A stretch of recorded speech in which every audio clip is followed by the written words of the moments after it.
All right, so let's see what we could accomplish. So this would be a build that is more for if you feel you're an advanced student. So if you feel that you have the ability to build quickly and you have a really good understanding of how the blocks go, then you could do that. What? Do we have people in there? We got some zombies in there and a skeleton. Now you can change up some of the different blocks. So if you really like, the trapdoors, the crimson trapdoors, it really is up to you. I really love the junglewood trapdoors because it has the circle in any Asian culture. The circle is a big significance. That's why on the Japanese flag they have the circle there for the rising sun. It just gives this symbolism of, a full circle, eternal life. Yeah, so let's go check out some of the details. So we have the circle for the windows. You can even put some banners on it. Ooh, they look really tough. Here's the Doljong Sung. So these are the timber work that you see that is stacked up. You can put some lanterns on it. This is the area that you can walk around. This is the only area that you'll be able to walk around. The roof, this was not an area you can walk on. And then you can see I just used kind of like a pyramid shaped roof, nothing fancy. And I love these lanterns, beautiful. So you can see I have the banners on it. I have a lantern on the top and on the bottom. It just gives a really cool, whimsical look. And I know I asked you to get yellow, but red is actually a really lucky color in the Asian culture as a result of this big monster terrorizing the village. And so the people went and said, what should we do? What should we do? And they said the monk told them to paint their house red to scare away the the dragon or whatever it was. So this is more realistic of what we probably will get accomplished today.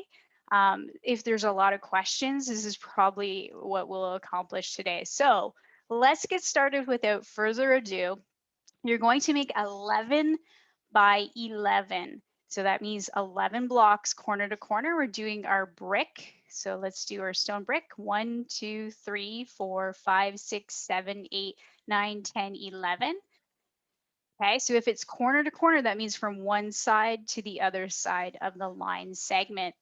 So now we're going to go 11 blocks in the 90-degree angle. So we're going to boom, do a perpendicular line segment here. So we got 1, 2, 3, 4, 5, 6, 7, 8, 9, 10, 11.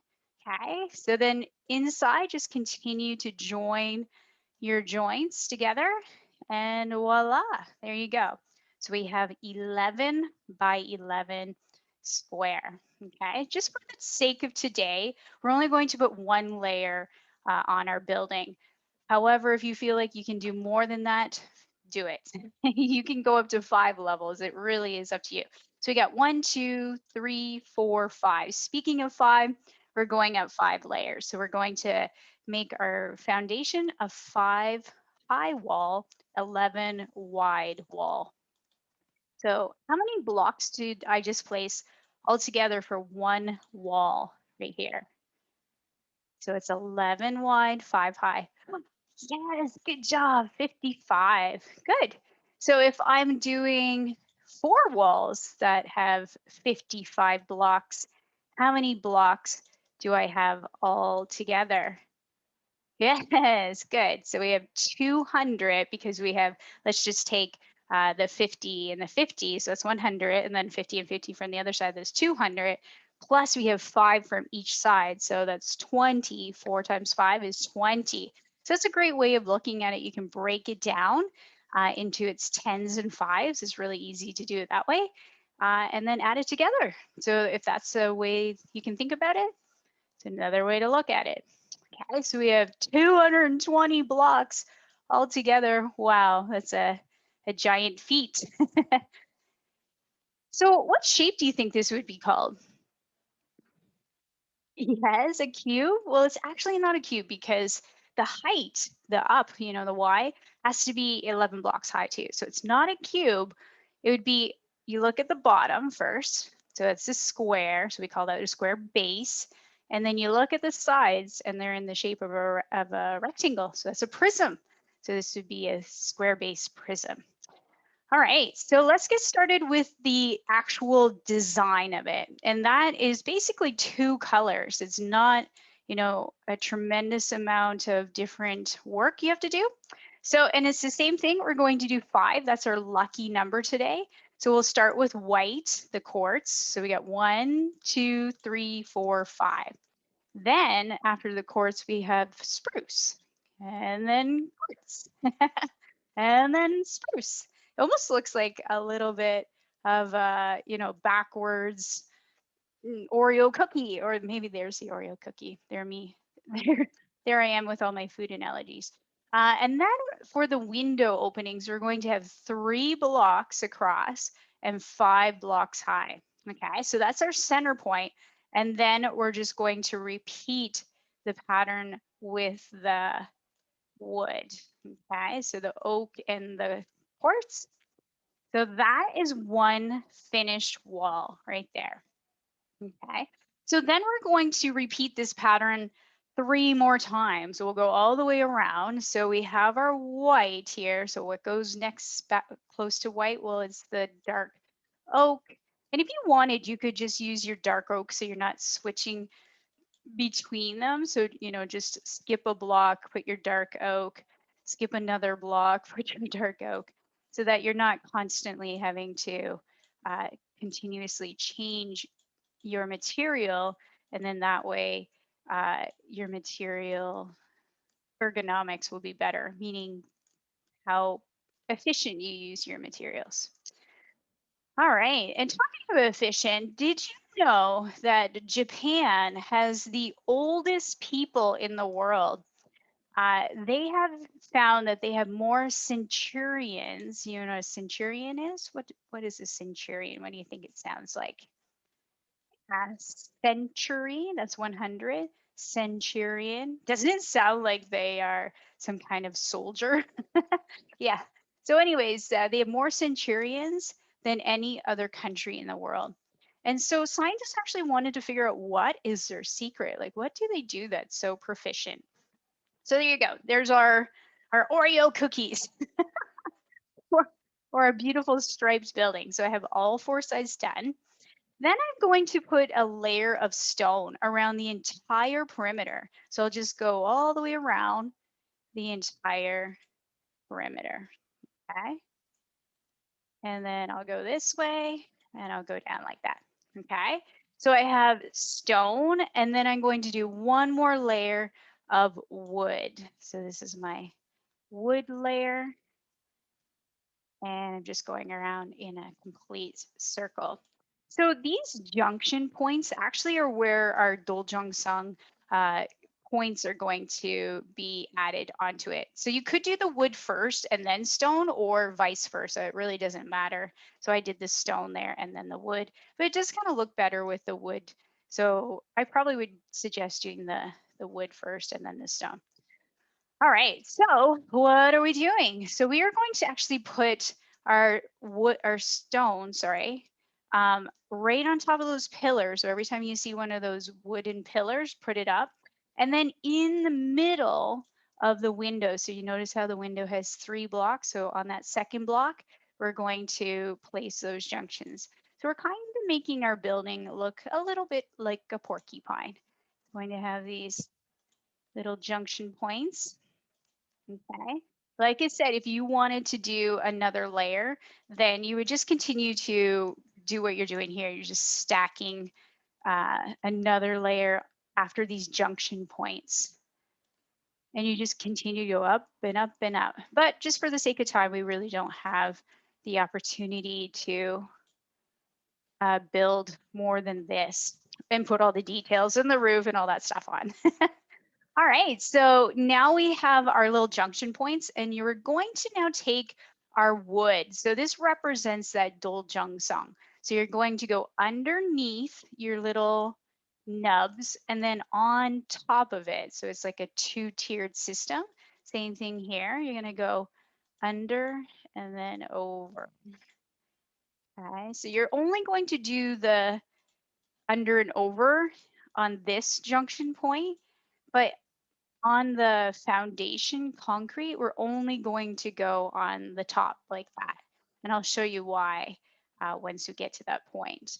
Okay, so that's what it looks like from above. So we have all these beautiful junction points. And then below, what we're going to do is just have them on the top and nothing else. Like so. Okay, so we're just going on the top like that. Okay, so now we need to put a deck around it, and I'm using the jungle wood slabs. So you're actually going to go out 3 blocks. So around the entire building, you'll go around 3 times. We're doing a little bit of a ring around the rosy here.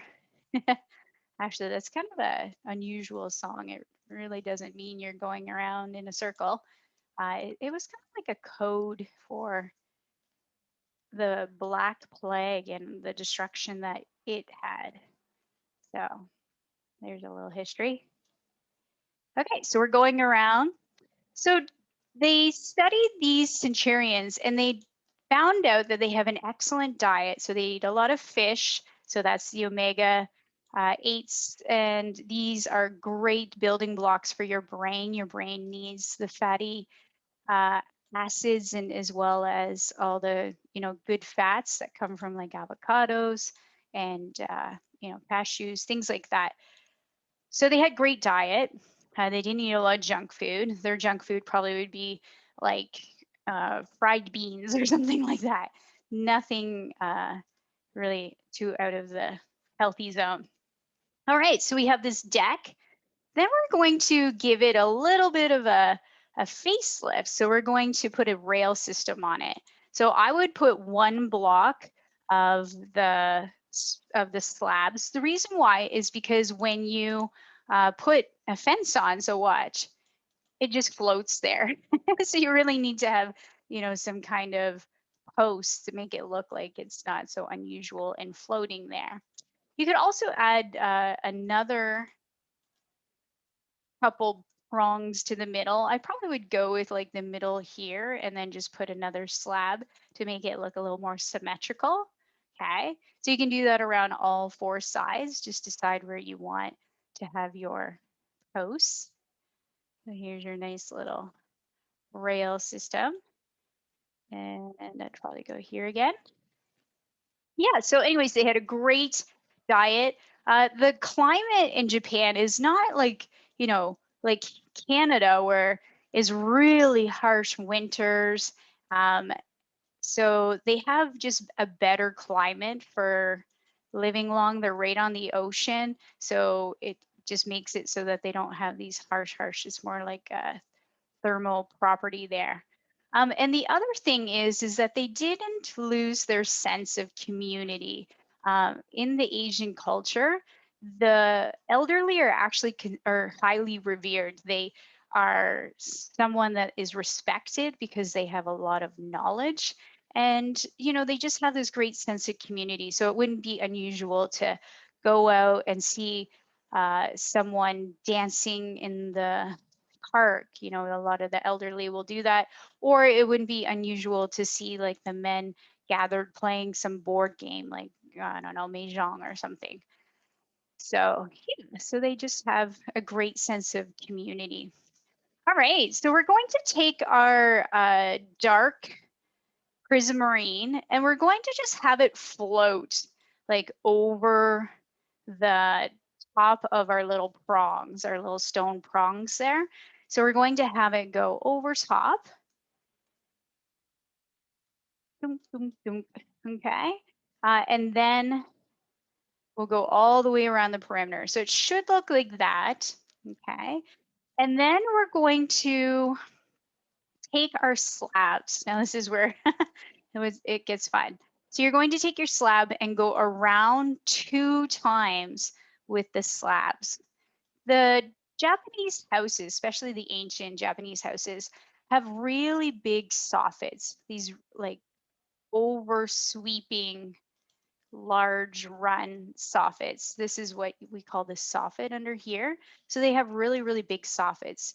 The reason why is because it rains, like these monsoon rains that can really do a lot of damage to the underside here. So the roof is designed to like really push that water away. They also have these curved roof lines. So how are we doing that? So it looks like this. We're going to put one slab, two slab, three slab. Then next to it, we'll put one, two slabs. And then next to that, you'll put one slab. So it looks like that. So basically we have two full blocks. We have a block and a half, and then one full block. Okay, so let me show you it again over here. So we have 1, 2, 3. So we have two full blocks, 1, 2, and then 1. So 3, 2, 1. Okay, so there's your curves. But then underneath the one that has 1, you're going to place a slab and then go towards the middle. So it actually will cover up kind of the front of that doljang, the first doljang on the corner. And then over here too, you'll go over 3 blocks. Oh, why is that not working out? Oh, because I didn't do another layer here. Dung, da, dung, dung. And that, my friends, is how we learn through making mistakes. And it's really important to make mistakes so that we learn. Okay, so let's try that again. No harm done. We got it to work. Okay, so there's our curved roof. And then we're going to put a roof on it. You can use any blocks. If you like the stairs, choose the stairs. But I think the blocks are actually a little easier. So you're just going to continue to go inside the perimeter of the little frame that you have. And you notice how I used one block as my, foundation. So watch this. One block is a foundation and then raise it up another block. And then just continue to go inside that frame until it gets smaller and smaller and smaller. Okay, and there's your roof. So we're going to add some really cool details. In Japan, they eat a lot of noodles as well and soups. So if you don't slurp your soup, like kind of thing, it's considered really rude. In our culture, it's considered rude if you slurp, which is funny. The reason why is because they want you to show that you really enjoy it. So if you don't slurp, then it's like showing the host or the person who made it that it's terrible. And that's kind of like, offensive. They also have this culture where you have to keep face, meaning you don't embarrass anybody. You try to gently let someone know that, hey, I didn't agree with you on that. But you would never do it in a way that it would cause dishonor to the person. You'd have to do it very gently and maybe even in secret, just allow that person know that, hey, this is what I feel, and you might be a little wrong according to this information. So you'd never try to like embarrass anyone there. All right, so here's all my amazing corners. Let me just finish over here. All right. Oh, and this one over here needs to have a little pazanga. That's not a word. Yeah, so there we go. We have a very basic Japanese pagoda house for it's not really a house, but the makings of the bottom of a pagoda. Great, so let's start making some cool designs now that we got all of our fun stuff done, the actual structure. Let's start doing some of the actual work. Okay, so you're going to take a lantern and then put whatever block you want. You could use the glazed terracotta like I asked you to get. And then you put another lantern underneath it. And then around it, you can put your banners. You can use whatever banners you want. If you wanted to make your own custom banners, that would be cool. But if you don't and you don't know how, you just do it with a loom. And remember, the loom has different patterns you can choose from. And then it also has different templates that you could weave into it. So There's lots of variety and lots of choices. Okay, so I have the lanterns. You can do them on all the corners, but I'm just going to keep it nice and simple for now. And then you probably want to put a floor in your building. So, choose something that you would like to put in there. Maybe you might even want to just use the sea lantern just to give a nice light appearance here. Now, remember, these usually are made out of just wood and stone. So, probably a sea lantern is not the proper, authentic choice. Um, but yeah, we're just putting a floor in, not too much. Complicated things here. And then you can put some of the details on. Now, I know you're going to not be happy with this process because you have to press the escape to get out of it. But I like the dark oak trap doors just along the top here. I think it gives it a really authentic look. And then inside of that, I would put two trap doors. And then maybe in the inside of the perimeter here, I would definitely do it again. So let's get that going. Okay, so it looks like that. And then over here, we can put some other details. Okay, so that's how you would get it to go the entire build. Now, if you wanted to add some more details, have a way to get in, I probably would do, some kind of circular, you could do like a cross, or you could actually put some stairs in the corners and make it look really fancy. Maybe even put some of the sea lanterns behind to give it a really cool look. Put a door in if you so choose. Oh, looky. Who is that? And then, you have some really cool details in it. So up like that, put your stairs in the corner. And there you go. You got that really cool circular look. You can do the same thing on the other side. Put a door in it if you want, put a floor if you so desire. These are all things that you can add to your build. It really doesn't have to be all that complicated. Okay, so really cool details. Enjoy. If you were adding another layer, this is how you do it. You just continue to go up and up and up and up. You can put more floors in it. It's just basically mirroring what you had. And remember, you can put the wood and then the stone, which I highly recommend. I kind of did it backwards there. It kind of looks a little weird too. So I would do the wood and the stone first. Okay. All right, everyone. So congratulations. And yeah, I'll see you tomorrow. You did great. Bye, everyone.